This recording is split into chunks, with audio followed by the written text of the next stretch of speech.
So the historical maps that I want to talk about are actually from a book called New York, a novel by Edward Rutherfurd. He has a whole bunch of different novels that are based on historical places. New York City, London, Russia, Ireland. And he takes those places and really discusses them through time. And each one of his books starts with maps. And there are always collections of maps.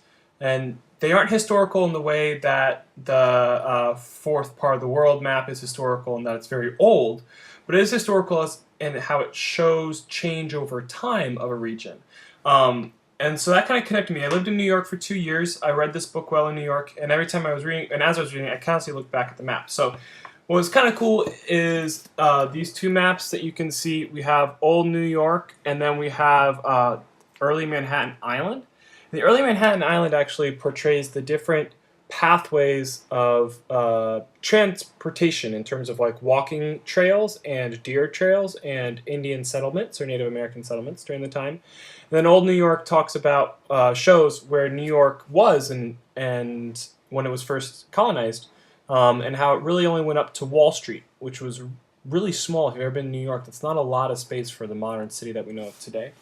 And then it goes through time from that into being 19th and 20th century New York, and talking about how it really fills up the island of Manhattan, but you're not really going into areas such as modern-day Queens, Bronx, Brooklyn, Staten Island. And then it goes into the larger area of New York here of Manhattan and New Jersey and that region. These maps are significant to me and represent me in a handful of different ways. As I said earlier, I lived there, and it was a big part of my discovery of myself right out of college in the city, learning the city and then learning about me, and therefore I'm kind of connected to the map. What else about it? I'm actually just looking at another map. I have a London Tube Underground map, and that's London. I was studied abroad there, and that also affected me. But these maps in New York affected me in a way that talks about how I've changed over time. And these 3 or 4 different maps show how New York's changed over time, and I find that to be a cool kind of comparison between New York itself and of me myself personally. And I find that's kind of a cool thing. Also, there's different levels of detail in these maps. So if you look at the 19th and 20th century map of Manhattan and New York City via Manhattan, and not necessarily the growth into Brooklyn, that had occurred by then, but the focus on Manhattan, you get a really detailed view. And I think that if you focus in on different people, you can get a very detailed view of the different people. But then also, it's sometimes good to step back and see what the relation is of that person to an area.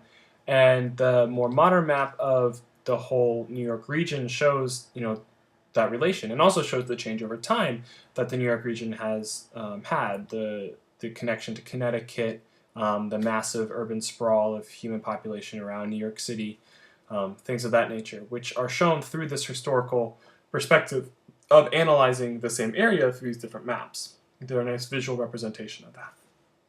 As for how this relates to the fourth part of the world, I think that idea of discovery is kind of big. When you start off with this map being only the Native American trails and then the native settlements, and then how we've discovered the area and it grew, is very similar to the idea of the discovery of possibly the Pacific Ocean on the other side of the Americas, which was talked about in that map, and also more importantly for the time frame of the fourth part of the world map, the trade route, the possible sailing trade route through South Africa. So I feel like there's connections between these maps and that idea of discovery and over time and that change, and how the fourth part of the world map really shows not necessarily over time, but in one specific point in time, how thoughts had changed. So you both have this thought about change. I also think that the idea of discovery, new worlds, new places, and the discovery of New York as well is one of those things. It's also cool in these different maps here and the names and how the names have changed, and you can see how it moved from very Dutch to very Anglophone names. So like the idea of the Bowery was actually a Native American, anglicized Native American word, and you see that in the map in the book. And then it was also discussed in the book, so you can look back and see where that is in the map. Same idea with Harlem, a Dutch family name, then becomes and then becomes anglophoned a little bit to Harlem. Other ones as well. I'm looking at the map to try to come up with some of the different ones. The Bowery in the native term was actually almost the entire Manhattan Island. So just, cool ideas that these maps give you a visualization instead of a textual reading, but a visual reading, which we've talked a lot about in class. And these New York maps do a really good job of that.